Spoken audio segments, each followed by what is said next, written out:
नमस्कार, मी साधना मुळे. मुंबई वचननामामध्ये आपले सहर्ष स्वागत.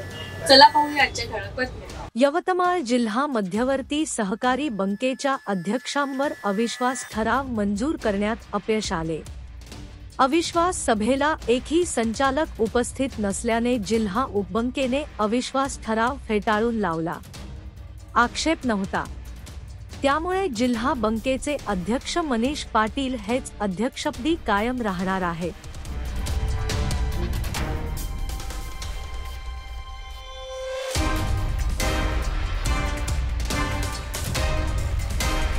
जिल्हा मध्यवर्ती सहकारी बँकेच्या अध्यक्षांच्या विरोधामध्ये अविश्वास प्रस्ताव होता आणि त्याची बैठक दुपारी जिल्हा मध्यवर्ती बँकेमध्ये 1 वाजता होती.